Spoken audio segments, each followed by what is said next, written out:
Damos la bienvenida al economista Pedro Páez, él es analista económico. Vamos a hablar sobre el tema de la ley del come solito. Póngalo en pantalla. Economista, ¿cómo le va? Gracias por acompañarnos aquí en Ecuador en directo. Después de la entrevista con el expresidente Rafael Correa, damos la bienvenida a otro economista. Bienvenido. Está muteado, no hay audio. ¿Ahí se me oye? Perfecto. Sí, saludaba a toda la audiencia y muchas gracias por la invitación. Gracias.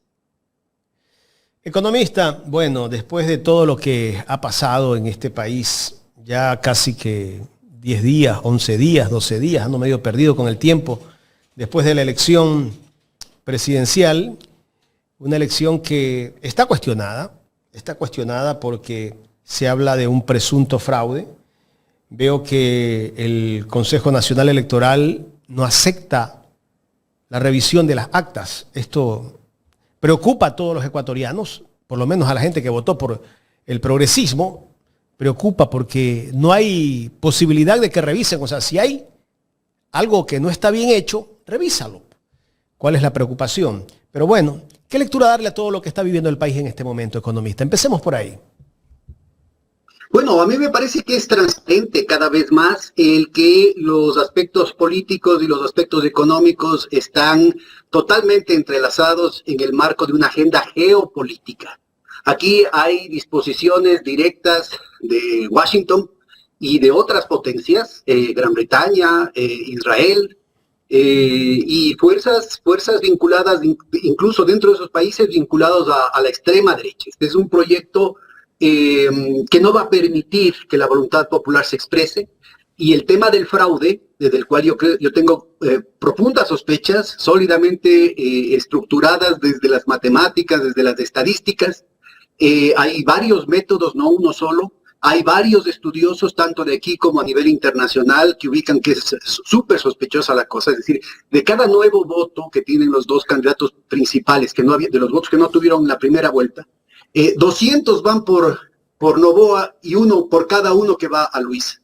Es decir, esto es estadísticamente improbable, ¿no? Es decir, la improbabilidad de que eso suceda es absolutamente infinitesimal.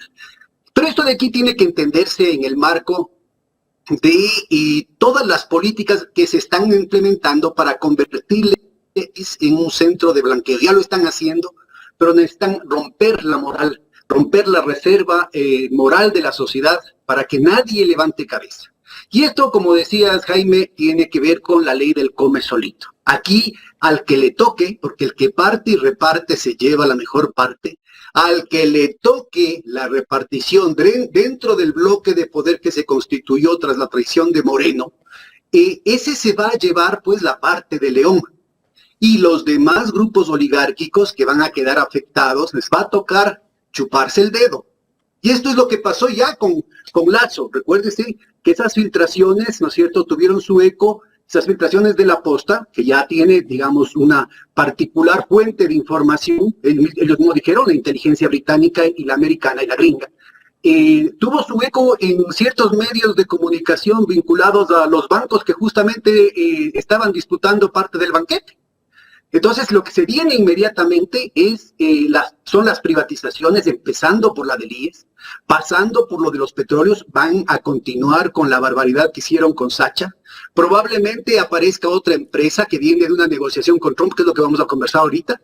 El tema de la Telefónica CNT, el tema de las eléctricas, el tema del Banco del Pacífico y una cantidad de otros programas que incluyen la venta de las Galápagos, la venta de la Amazonía, la venta del Chocó andino, a través de bajo el amparo de las más altas, de las más nobles banderas, como es el tema de la ecología y de la reducción de la deuda, a través de los bonos azules, de los bonos verdes, etcétera, etcétera. Y luego se vienen todos los contratos de deuda, para convertirle al país en un esclavo de este sistema de endeudamiento y de especulación, que es el que está derrumbándose a nivel mundial.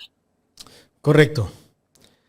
Economista, se pretende hacer una constituyente, esa constituyente que se está debatiendo, si es que se la hace, yo creo que la van a hacer, porque ese es el objetivo del gobierno, hacer esa constituyente. En esa constituyente, ¿qué cambios se pretenderán hacer, no? ¿Para beneficiar a quién? ¿A los más poderosos o al proletariado? No, pues obviamente, no solamente que es para perjudicar a los sectores populares, para hacer tabla rasa de más de 100, desde 1916, en que empiezan los derechos laborales, todo eso va a ser revisado. Y acordémonos que ese no fue un gobierno castrochavista, correísta, fue un gobierno liberal de Paquerizo Moreno, ¿no? En 1916 ya se estableció la jornada de 8 horas. Y esto lo vienen haciendo por decreto, de una manera totalmente inconstitucional, ilegal, y que inclusive viola varias convenciones internacionales de la Organización Internacional del Trabajo. Lo vienen haciendo desde enero del 2018 con acuerdos ministeriales. Acuérdese que el directivo, el señor Ledesma, directivo de los bananeros, ¿no es cierto?, dijo, es que el sector bananero está en crisis.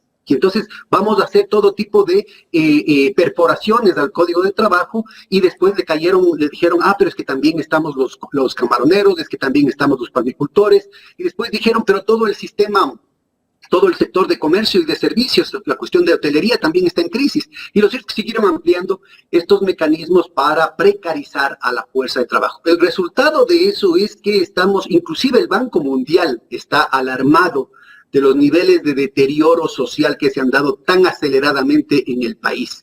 Además que la puerta de escape a estos sectores directamente impactados, a aquellos sectores que podían, ¿no?, de los directamente impactados por este cambio hacia las políticas neoliberales extremistas, era la migración.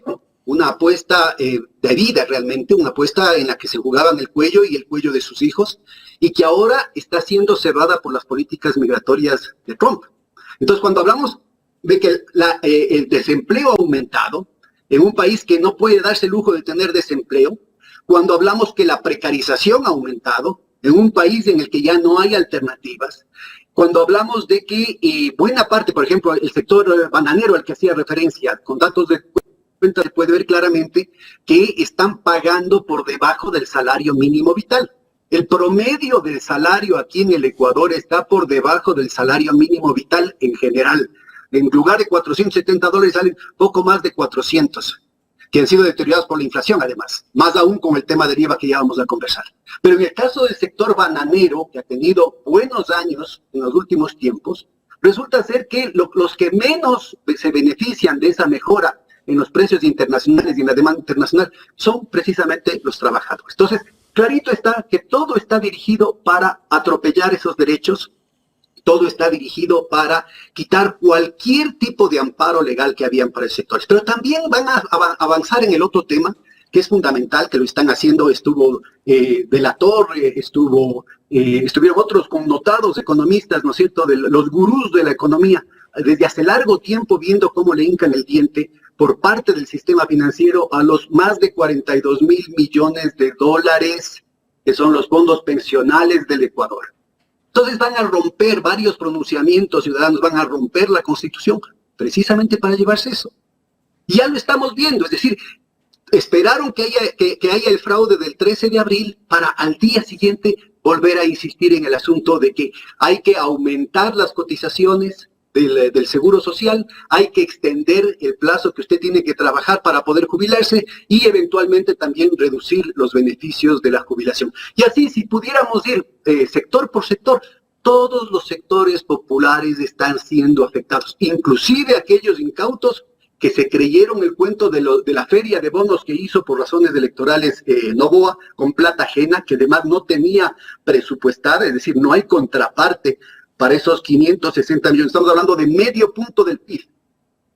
En un presupuesto desequilibrado, en un presupuesto no financiado, que ha dicho, yo te ofrezco, busca quien te dé, y que ahora, ¿no es cierto?, están buscando dónde hacen recortes. Obviamente hacen recortes a salud, cuando hay enfermos incurables, cuando hay situaciones catastróficas, como el caso de la diálisis, que se han mencionado más de 1,000 muertos ya, más de 10,000 en peligro de muerte. Se hacen recortes a la educación, más de 450,000 muchachos que ya no regresan al sistema educativo.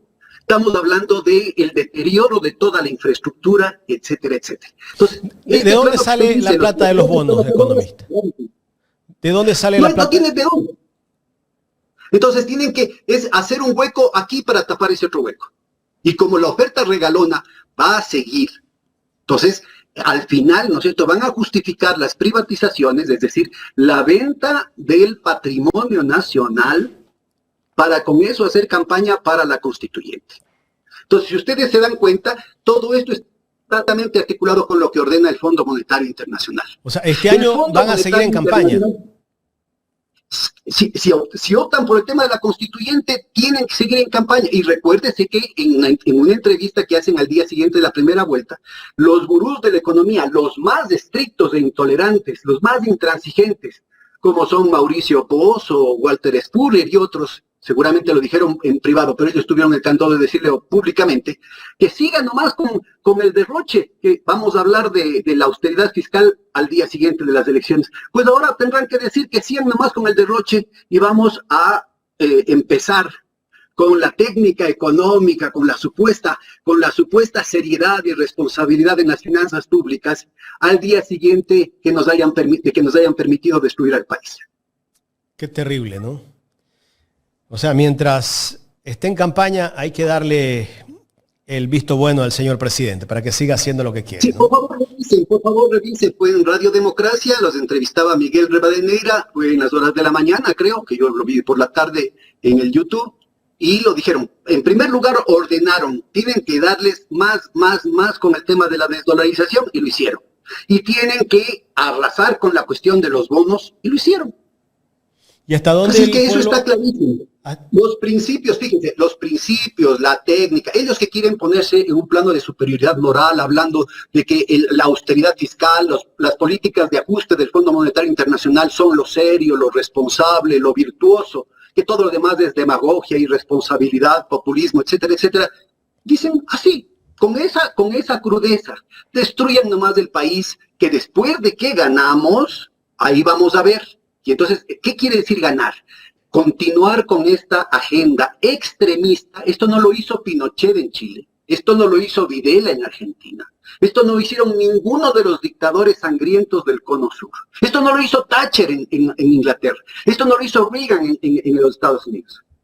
Este de aquí es un experimento que lo van a extender conjuntamente como el de Argentina al resto de América Latina para disciplinar al patio trasero de un imperio en declive irreversible, para poder recuperar la rentabilidad que está siendo amenazada por el rebasamiento en casi todos los ámbitos estratégicos, más del 90% de los ámbitos estratégicos en las nuevas tecnologías. China les ha dado tiro, cancha y bola. Y ahora ya aparece un nuevo que es todavía mucho más profundo, un nuevo campo en el que están avanzando de manera fundamental en términos de la productividad, que es el tema de la revolución del torio. Entonces, 5G es el tema de la inteligencia, 5G y 6G en la cuestión de telecomunicaciones, de inteligencia artificial, el tema de DeepSeek, el Grok, el tema de la cuestión de los armamentos, los hipersónicos, el tema de los chips que quisieron hacer, el tema del bloqueo, es en todo lado. ¿Y cómo quieren evitar la competencia, del cual ellos y sus lacayos locales se llenan la boca? Pues precisamente con una dictadura en la que convierten a América Latina en el patio trasero en el que van a poder hacer todas sus cochinadas para ver cómo recuperan la rentabilidad sobre la base del desfalco de la fuerza de trabajo y del desfalco de la naturaleza. Estamos conversando con el economista Pedro Páez. Economista, la guerra comercial que ha desatado Estados Unidos entre China y todos los países poderosos, ¿nos pasa factura a nosotros? ¿Qué va a pasar con el país? ¿Será la caída del dólar? ¿Qué va a pasar?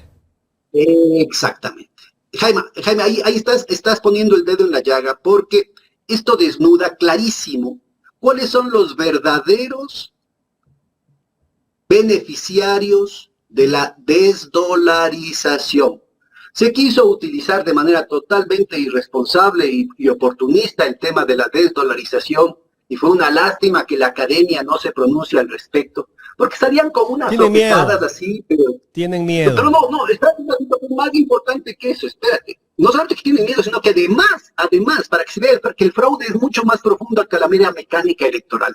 El fraude tiene que ver con el fraude intelectual. Es esta falta de respeto a la ciudadanía en el que han contribuido los sectores académicos, los colegios profesionales, a no poner un poquito de orden, al no exigir un poquito de verdad en una argumentación que no era solamente falaz, sino era una argumentación para idiotas. O sea, no tenía ningún sentido lo que decían de cómo se iba a hacer la dolarización. No tenía ningún sentido, no se compadecía en absoluto con la verdad, lo que estaban planteando, lo que decían ellos que la gente de la Revolución Ciudadana decía.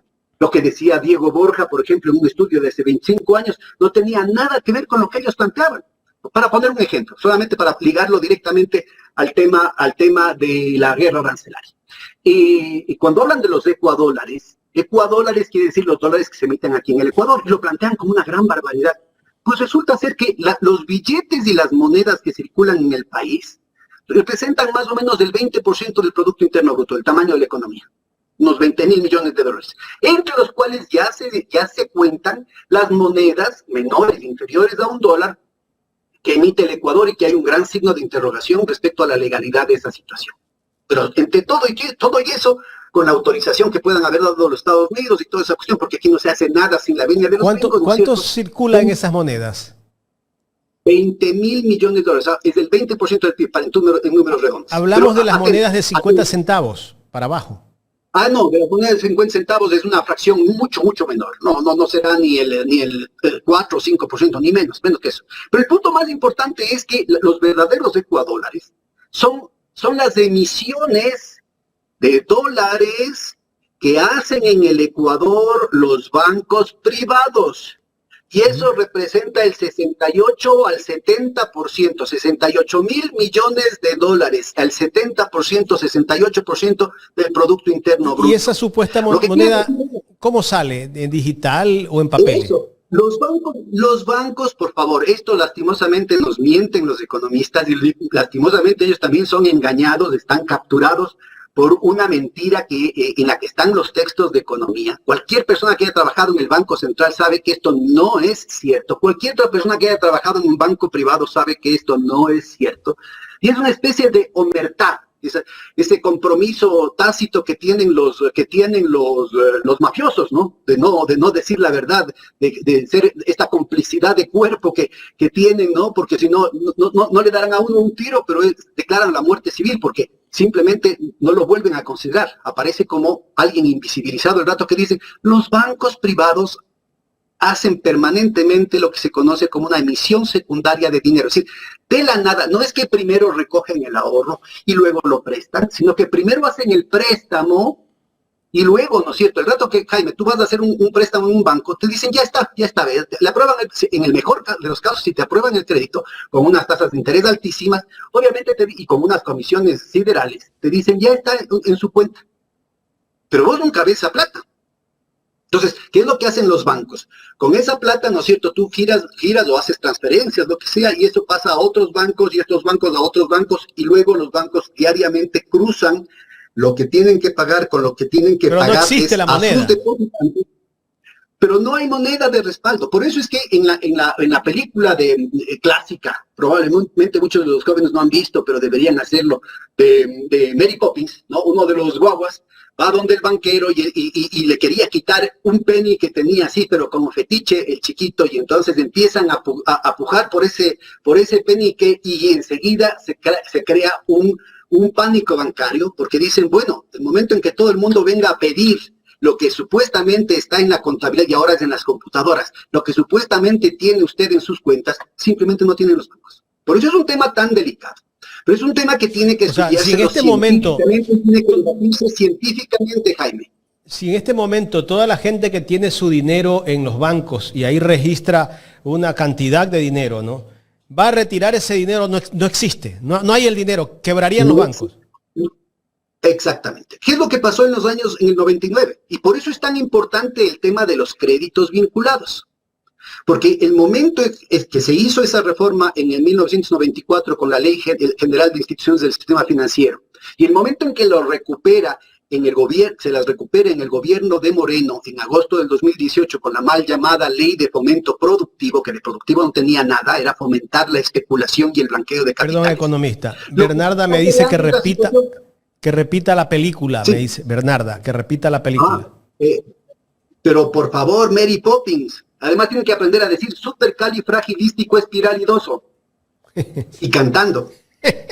Bueno, el punto clave, no pierdan el hilo, por favor, porque es muy importante esto. Interesante, me gustó esta conversación. Pero es muy importante ubicar, ¿no es cierto?, que los bancos, y este es el funcionamiento de los bancos normalmente en todo el mundo. Solamente en Argentina, en algún momento, hace 80 años, el general Perón obligó a los bancos a tener un encaje del 100%.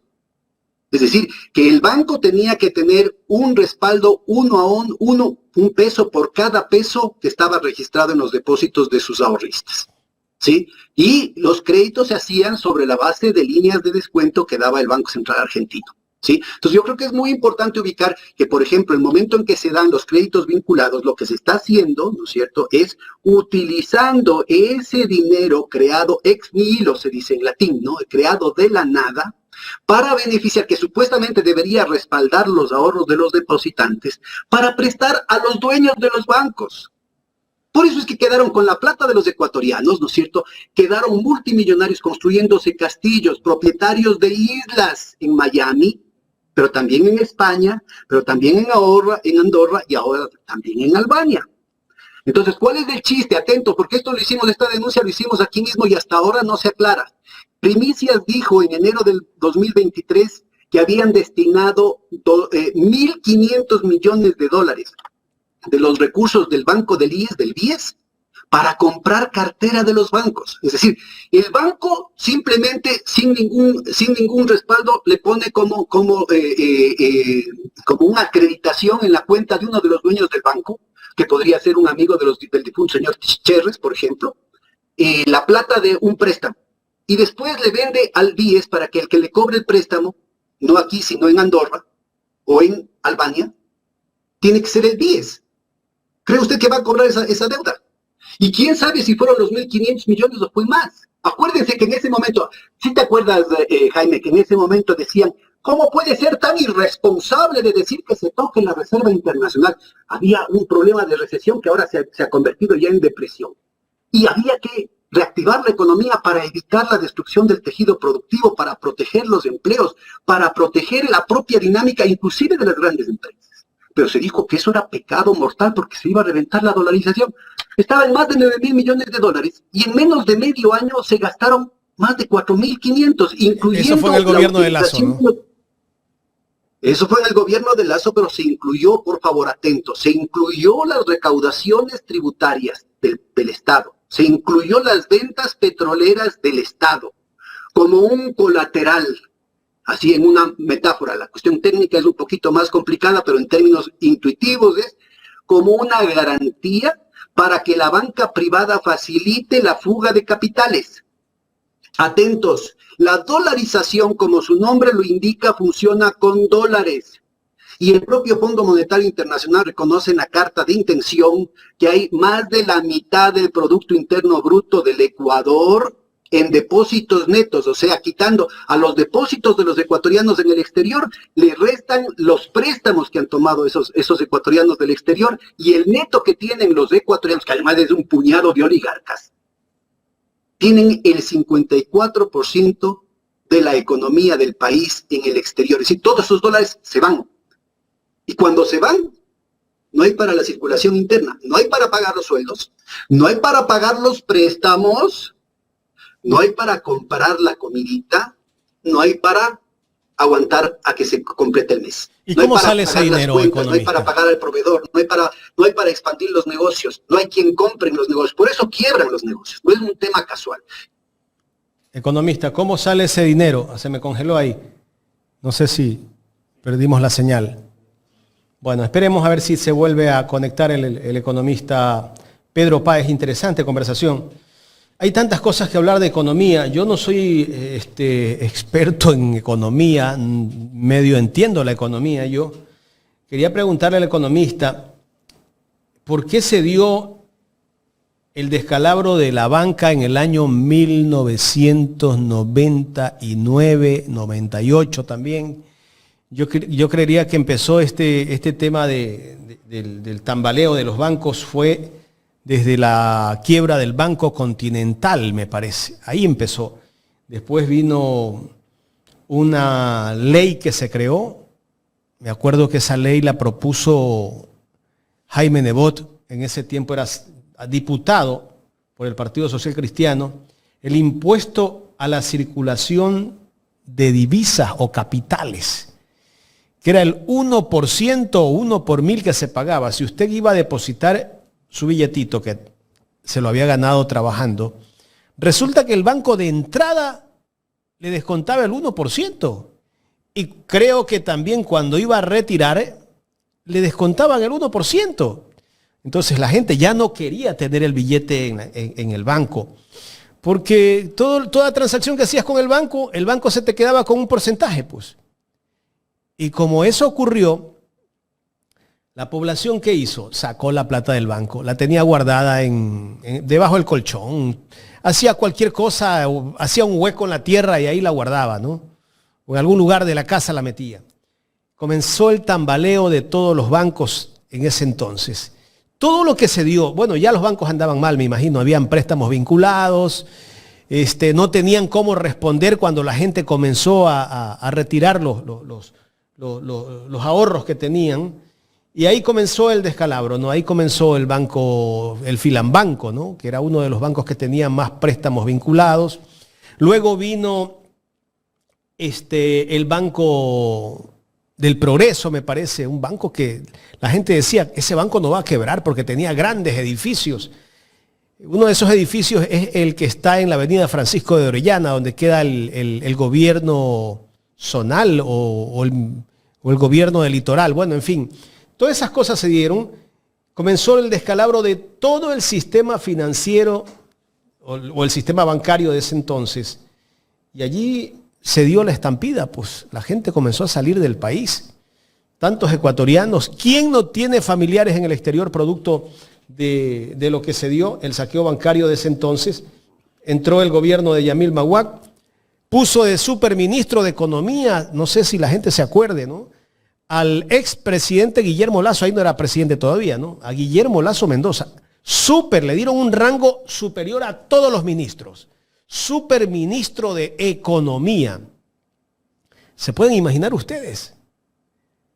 Una persona que ni siquiera era economista, porque era un banquero exitoso, había que darle un carguito, pero con superioridad a todos.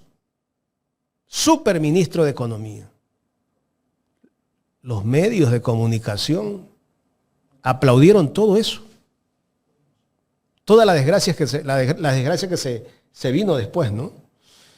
Economista, se nos fue la señal, ya estamos nuevamente. Yo tenía esa inquietud, no sé si me escuchó, pero el descalabro del sistema financiero, del feriado bancario. Qué casualidad sucede, siempre sucede el momento en que empiezan a decir las verdades, ¿no?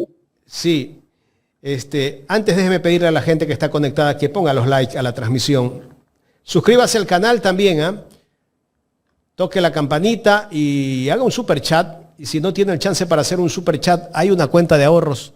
Póngale en pantalla, mi estimado Jorge Aycar, la cuenta de ahorros, para que haga su aporte a Ecuador en directo. Economista, ¿por qué se vino el descalabro bancario en el año 99, 98? Bueno, lo que le estaba oyendo. Me estoy pasando a otro tema del que estábamos debatiendo. Hace referencia a esta irresponsabilidad. Algo pasa con su señal de internet. Se puso intermitente, economista, si me está escuchando. Sería bueno que revise la señal, o alguien tiene muchas conexiones, por lo menos que le deje unos minutos más para que termine la entrevista. Vamos a hacer vía telefónica, espero que les guste vía telefónica este trabajo que vamos a... Porque la señal lamentablemente se puso intermitente, vamos a hacerlo vía telefónica para terminar la entrevista con el economista Pedro Páez. Economista, ¿me escucha? Sí, yo, muy bien. Esperemos que aquí no nos hackeen. Siempre que se dice algo cierto, ¿no es cierto? Cuando se le está tocando un nervio siempre pasa eso. Así es. Bueno, no sé si escuchó mi pregunta, pero yo tenía esa inquietud. Sí, vamos a eso, por favor. Yo creo que es crucial ubicar que justamente el origen del descalabro bancario se lo hizo por una confluencia de las presiones de los bancos ecuatorianos con la complicidad del Fondo Monetario Internacional, el Banco Mundial, el BID y la CAF, que son las que dieron supuestamente el soporte técnico. Y obviamente con los aplausos de tanto economista lacayo aquí en el Ecuador, porque ya para entonces la propia literatura no marxista, ni keynesiana, ni estructuralista, sino la propia literatura neoliberal monetarista del Fondo Monetario Internacional había precautelado, había alarmado de que la combinación de políticas que se había aplicado aquí en el Ecuador habían ya causado crisis bancarias en casi todos los países de América Latina. 23 decía para ese momento un economista neoliberal como Ronald McKinnon. Todo eso ustedes pueden chequear en el internet. Es decir, sabían perfectamente lo que estaban provocando. Y justamente, ¿no es cierto?, varias de las reformas que se implementaron en esa época, que en el Chile de Pinochet ya se habían corregido, el momento en que se copia la legislación chilena, la legislación neoliberal de la dictadura chilena, aquí en el Ecuador esas correcciones no se hicieron, porque se sabía que eso iba a provocar un proceso de concentración y centralización de capitales brutales. Ese es el impulso más importante al come solito, a la ley del come solito, para los banqueros. Y ahora, ¿no es cierto?, se está haciendo lo propio. Ya empezamos con la mal llamada Ley de Fomento Productivo de agosto del 2018, la mal llamada Ley de Defensa de la Dolarización de noviembre del 2022 y perfeccionada por las leyes tanto de Lazo como de Noboa, con lo cual se da un proceso de concentración y centralización de capitales sin precedentes en la historia que requiere, como hemos dicho ya en otras ocasiones, un proceso de concentración del poder político que no solamente va a afectar a los trabajadores, a los movimientos sociales, a los opositores, sino también a sectores de la propia oligarquía. Y este es un punto fundamental porque si no entendemos eso, no vamos a entender por qué se persigue, por ejemplo, al señor Topic, porque a las empresas de Topic, a las empresas de la familia de la exmujer, incluyendo el seguro sobre el oleoducto que fue afectado en Esmeraldas. Incluyendo el tema de los contratitos de la empresa Ordeño, incluyendo el tema de tantos otros empresarios, ¿no es cierto?, que van a ser afectados. Las empresas del alcalde de Guayaquil también. Las empresas del alcalde de Guayaquil, y esto no va a parar, porque ahorita tiene que concretarse el reparto. Insisto, son 42 mil millones de dólares de los fondos pensionales del IES que están ahorita en juego. ¿Quién se va a llevar eso? ¿Se va a llevar el Banco de Guayaquil? ¿Se va a llevar el Banco del Pichincha? ¿O se va a llevar el Grupo Noboa? Eso es lo que está discutiéndose ahorita. Economista, ¿y usted cree que el pueblo se quede callado? Bueno, esto es lo que tenemos que hacer. Y yo insisto que aquí no es solamente el pueblo popular el que tiene que poner el pechito de las balas, pues no. Yo creo que también sectores de la burguesía, sectores de la propia oligarquía que ya sufrieron en carne propia, ¿no es cierto?, la ley del come solito en la cuestión de la payasada esa que dijeron con la supuesta chatarra del armamento soviético que querían entregar a Ucrania. Que ahí hay inclusive un tema que tiene que investigarse penalmente, porque estamos hablando de activos del Estado, no solamente que son activos del Estado, no podía haberse regalado, el señor siempre es muy generoso con plata ajena, sino que además se dejaba vulnerable la seguridad nacional, en un momento que él mismo planteó de conflicto interno, ¿no? Entonces yo creo que es crucial entender que todo esto es parte de un plan, no es un problema de improvisación, no es un problema de que es un muchacho, porque en el caso de Moreno tiene lo que pasa es que está enfermito, lo que pasa es que no sabe, en el caso de Lazo, lo que pasa es que es muy arrogante, lo que pasa es que está mareado por el poder. No, miren, esto de aquí es una agenda que se ha venido cumpliendo sistemáticamente con la complicidad de ciertos sectores de la izquierda. Ahí está el tema de USAID, cómo compró, ¿no es cierto?, periodistas, pensadores, intelectuales, dirigentes sociales, dirigentes políticos, y a veces triangulando con fundaciones europeas, ¿no es cierto?, para distorsionar los procesos sociales. Por eso es tan importante que haya un debate público sobre estos temas. Debatamos públicamente, por ejemplo, la necesidad de fortalecer el fondo de garantías, el fondo de liquidez de los bancos, pero con recursos de los bancos, no de la gente. Recuérdese que en la época de Correa el promedio de las ganancias netas de los bancos que declaraban, porque siempre pueden tener la plata afuera, era de 360 millones y en los últimos años está superando los 1.000 millones de dólares, mientras el resto del país está cayendo. El Banco Central tuvo que reconocer, obviamente después de las elecciones, que ya la contracción del año anterior, del año de Noboa, fue de más del 2%. Y es economista, perdón que le interrumpa, ¿cómo entender que los bancos tengan tanta utilidad en estos tiempos cuando la economía del país anda mal, los negocios están cerrando por la extorsión, por tantas situaciones, la gente se está yendo del país? ¿Cómo entendemos esto? ¿De dónde sale toda esa utilidad? Eso pues de su bolsillo, ¿de dónde cree? O sea, si la torta se está achicando, si tenemos, según la canciller, son 2.400.000 personas que han salido del país en los últimos tiempos precisamente por la situación tan angustiante que se está viviendo. Hay un proceso de precarización del empleo, de más desempleo, de más pobreza. Fíjense, ya Banco Mundial le corrige al gobierno, porque sabe que están cocinando las cifras, dicen no es solamente el 28% de pobreza, sino que es del 31.9, 32% dice el Banco Mundial, y debe ser más. Y entre ellos, ¿no es cierto?, en el caso de la situación rural es terrible, porque estamos hablando del 43% de la población rural está bajo la línea de pobreza, y de las cuales del 27% de pobreza extrema. Y ellos están diciendo que este es el nuevo Ecuador. Y mientras tanto, no solamente los banqueros, sino la familia Noboa. Ya les dijo, la propia coraje de decirle en la cara y en vivo, le dice, va a pagar los 94 millones de dólares que debe al fisco. Y el otro dice, no. ¿Y eso aplaude a la gente? Bueno, mira, y no solamente que lo dice eso, sino que además le presenta los documentos, y eso hasta ahora no se aclara. Presenta los documentos que muestran que en la superintendencia de bancos, en la superintendencia de compañías, él está registrado como dueño de Lanfranco, que es una offshore.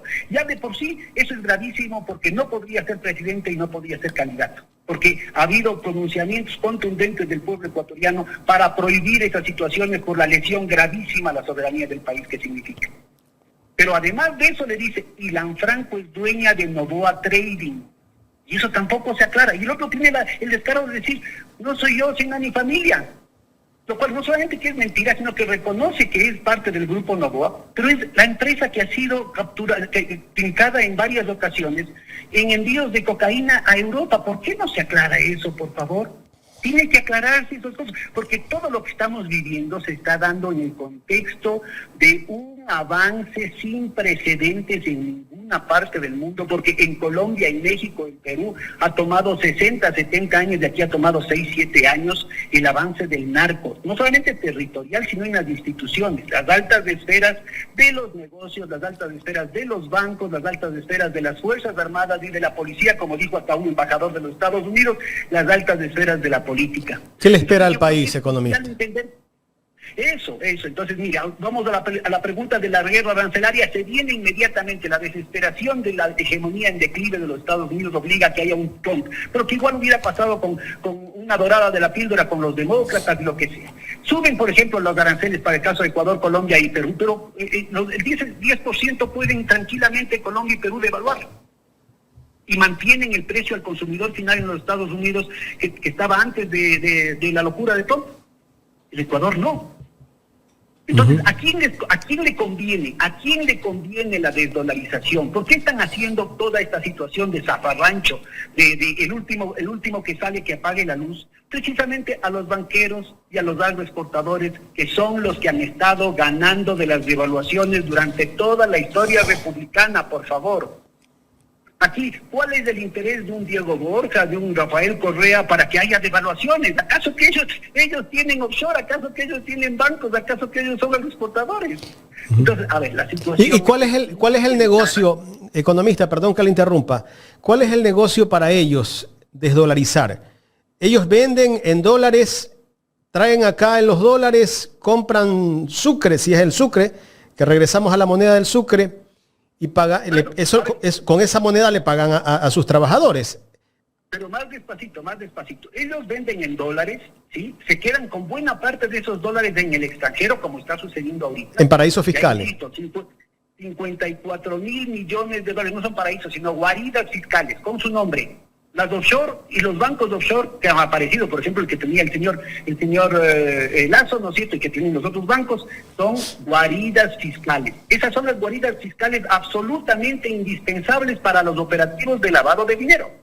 Un banco pequeño que no tiene ese tipo de corresponsalías en el exterior, que no tiene ese tipo de productos financieros, no puede lavar los montos gigantescos de recursos que está planteando el narcotráfico. Solo por eso es que el Ecuador se vuelve atractivo para que las bandas empiecen a disputarse a balazo limpio y con la sangre de los ecuatorianos el territorio nacional. Solo por eso se pueden dar el lujo de sobornar a generales, a banqueros, a políticos, ¿no es cierto?, para garantizar el que se hagan de la vista gorda, por ejemplo, al tema de Lanfranco, por ejemplo, al tema de Novoa Trading, por ejemplo, al tema de el hermanito de la señora Manzano, por ejemplo, el tema del otro familiar del ministro de Agricultura, por ejemplo, la situación que dijeron del señor Luque, del Gran Padrino y de otros funcionarios del Banco de Guayaquil, por ejemplo. O sea, son tantos los ejemplos, y tantos los ejemplos, y tantos los ejemplos, ¿no es cierto? Y la gente quiere hacerse la soquete y escandalizarse de algo que está a ojos vista de todo el mundo. Entonces, a ver, cogen esa plata en dólares, se quedan en el exterior, ¿no es cierto?, y solamente ingresan al país lo estrictamente necesario para pagar los costos. Si se devalúa, esos costos son más baratos en dólares. Es decir, al trabajador le pagan menos porque le van a pagar en moneda nacional, una moneda cada vez más devaluada, que tiene una capacidad de compra menor. Los costos internos los van a seguir pagando mucho más bajo para las empresas nacionales y obviamente, ¿no es cierto?, significa eso un sistemático desvío, o sea, es la ley del embudo, la parte ancha para ellos y la parte angosta para el pueblo ecuatoriano. Esto ya lo vivimos. Esto fue lo que aplaudieron durante décadas los gurús de la economía que tienen cancha en los medios de comunicación comerciales, ¿no es cierto? Que además en la academia ni siquiera les hacen que rindan cuentas. Esto no lo debaten los medios tradicionales, ¿no? No se debate, pero tampoco se debate en la academia. Durante 25 años tuvimos un decrecimiento. El ingreso promedio de los ecuatorianos de 1981 cayó durante 25 años y solo se recuperó en el año 2007. En una circunstancia, porque ese es el promedio, en una circunstancia en que los ricos se hacían palpablemente mucho más ricos y que los pobres se hacían cada vez más pobres. Y esta situación, que tuvo un paréntesis en el gobierno de Correa, ha sido revertida nuevamente a partir de la traición de Lenín Moreno, con un proceso de empobrecimiento brutal, de fuga de capitales, de deterioro de la infraestructura que nos llevó al deterioro de la infraestructura programada, y que nos llevó al tema de no solamente al tema de los apagones, sino que vamos a tener, por ejemplo, el tema de los oleoductos es la irresponsabilidad de la falta de mantenimiento, como hubo falta de mantenimiento también con el tema de los generadores eléctricos. Y esto va a pasar con otras cosas. Dios no quiere el tema de los puentes, el tema de la refinería, ¿no es cierto? Y van a seguir con las acusaciones. Ay, es que hay unos sicarios mexicanos que me quieren matar. Ay, es que el Rafael Correa abrió las compuertas de las represas hidroeléctricas. Y con eso nos distraen. Ay, por favor, no es que nos distraen, lo que están es generando una situación de amedrentamiento y una legitimación para continuar con un estado de dictadura. Aquí la fachada democrática está desmoronándose por los cuatro costados. Estamos en una situación que en los años 70, ¿no es cierto?, había el tema del caso de Bordaberry, en el que en realidad detrás de la fachada supuestamente democrática y constitucional en el Uruguay, lo que había, con el presidente Bordaberry a la cabeza, lo que había es una dictadura fascista. Y ahí está el tema de los mercenarios, ahí está el tema de la violación de los derechos humanos, ahí está la cuestión execrable de los chicos de las Malvinas, que no han sido 4, que resulta ser que han sido 31. Ya una compañera de los derechos humanos de CEPAL ya dijo que eran más de 40 los desaparecidos por autoridades militares que después aparecían muertos. O sea, todo esto tiene que aclararse, por favor. Esto de aquí no puede quedar en el rumor, no puede quedar en una circunstancia, ¿no es cierto?, en la que la Fiscalía, como ya ha hecho en el caso de en el caso de Moreno y en el caso de Lazo, ¿no es cierto?, hace una payasada, una legulillada para poder evitar que puedan ser juzgados. Es decir, hace la cinta, ¿no?, de decir que ya les vamos a incluir en la indagación fiscal, pero después les coge y les sobresee o les cambia, ¿no es cierto?, la tipificación del delito a una cuestión mucho más liviana, porque nadie puede ser juzgado 2 veces por el mismo crimen. Y con eso quedó resuelto el problema. Entonces, por favor, el país tiene que levantarse con dignidad y decir, basta de atropellos, basta de impunidad, basta de ceder todo lo que ha sido la heredad de los herederos, pues no, porque lo que son estos chicos los herederos de la heredad, y lo que están es despilfarrando la heredad, están entregando a los narcos. Por favor, ¿dónde está el mérito del empresario nacional? ¿Dónde está el mérito de las Fuerzas Armadas, de la policía, ¿no es cierto?, que son humilladas al traer a un mercenario como el señor Prince, ¿no es cierto?, que además se pone a intervenir abiertamente y de manera más grosera y abusiva, ¿no es cierto?, de matón de barrio, en plena campaña electoral, que además con el chiste de que cogen a ni sé cuánta gente y al día siguiente lo sueltan, como fue con el supuesto sicario en contra del presidente Noboa, ya está suelto.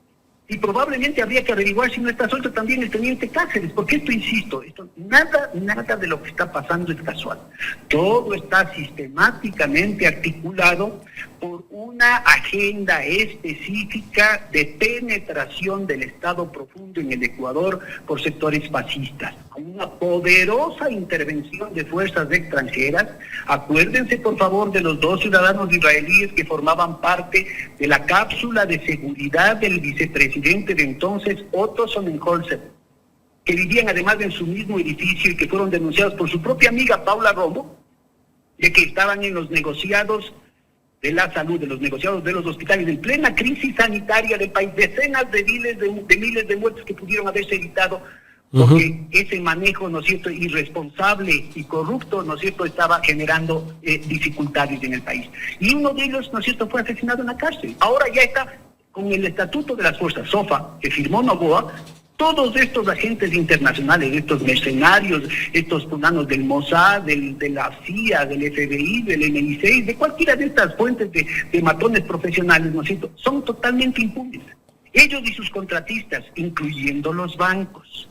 Acuérdese que es el propio vicepresidente de los Estados Unidos, el señor Vance, que dice, la USAID, con las banderas de que estaba ayudando a los niños enfermos y famélicos, estuvo traficando opio en Afganistán. Esto no lo dice un comunista, esto lo dice un hombre de derecha y de extrema derecha, vicepresidente de los Estados Unidos, en la reunión de los ministros de defensa de Europa. Entonces, la cosa está clarísima, por favor. Es fundamental que haya un debate nacional. Esto no es un problema de correístas y anticorreístas. Estamos cruzando umbrales irreversibles. La escalada de la violencia no va a parar mientras se siga manteniendo la impunidad y se siga apoyando una agenda que cada vez cuida menos de las formas, que cada vez es más descarada. O sea, cuando dice Noboa, sí, no me da la gana de pagar.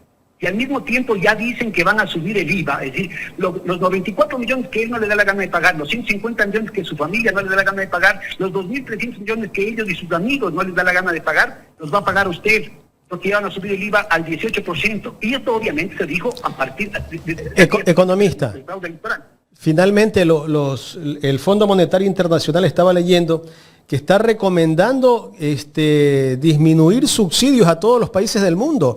Eso quiere decir que nosotros también vamos hacia allá. Pero mire el descaro, ¿no?, de estos irresponsables y prostituidos, porque además tienen el eco de los lacayos locales, ¿no?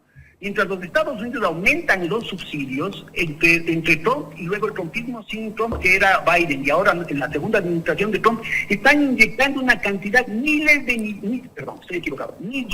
millones de dólares de subsidios. Y a nosotros sí nos obligan a que pongamos más peso sobre las espaldas de los trabajadores. Ya van a subir el precio de la gasolina también. Seguro. Entonces, que sí. Y van a subir el precio de la electricidad, porque del gas. Necesitan hacer más rentable. Hasta ahora las empresas, los técnicos de eléctricos, por ejemplo, han hecho todo lo posible para reducir los costos, para vender al costo al Estado, ¿no es cierto? Y por eso tenemos 1 centavo por kilovatio hora. Para poder privatizar tiene que multiplicarse no al doble, no al triple, tiene que multiplicarse por 20. Vean por favor los precios que les están pagando con todos los subsidios que le están haciendo en el negocio de la barcaza. Un negocio programado. Ellos crearon el problema porque podían haber invertido en la reparación y el mantenimiento. Eran solo 80 millones. Los 94 que tenía que pagar Daniel Noboa hubiera servido para tener a punto todo el parque termoeléctrico y sobraba. Claro. Y no lo hicieron precisamente porque querían tener el negociado, no solamente del tema de la barcaza, sino también el tema del Progen. Y como no van a cumplir, como está clarito, la propia ministra dice que ya les ha entregado no sé cuántos decenas de millones y que no aparecen los equipos y le siguen pagando después de aquella misma denuncia, y van a haber arbitrajes internacionales. O sea, no solamente que nos estafan, sino que nos van a llevar a estos arbitrajes internacionales en las que, oh casualidad, siempre pierde el Estado ecuatoriano. Ya para este año creo que está programado que van a pagar más de 2.000 millones de dólares a Chevron Texaco, ¿no es cierto? Después de que son ellos los que contaminaron y la Amazonía ecuatoriana, que han generado una secuela de dolor, de enfermedades, de situaciones miserables en las poblaciones más vulnerables del país.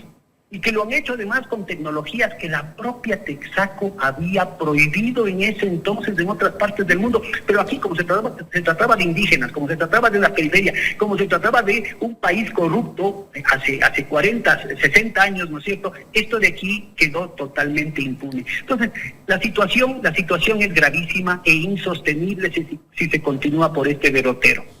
Acordémonos del Papa Francisco. Solamente acabo con esto, por favor, Jaime. Recordemos celebrando la vida del Papa Francisco, que tiene el coraje desde el hecho de dolor de impulsar Jubileo 2025. La anulación de las deudas ilegítimas, anulación de las deudas injustas, la anulación de las deudas insostenibles. Y la forma como se está endeudando al país con los arbitrajes internacionales, con el endeudamiento internacional, no para crear obras de infraestructura, sino para enriquecer a unos pocos, es legítima, injusta e insostenible. Economista, quiero agradecerle por el tiempo que nos ha brindado en este análisis. Pues lamentablemente se nos fue la señal telemática, pero telefónicamente hemos salido en esta entrevista. Gracias, economista. Muchas gracias, a las órdenes. El economista Pedro Páez conversando con nosotros en esta mañana aquí en Ecuador en Directo.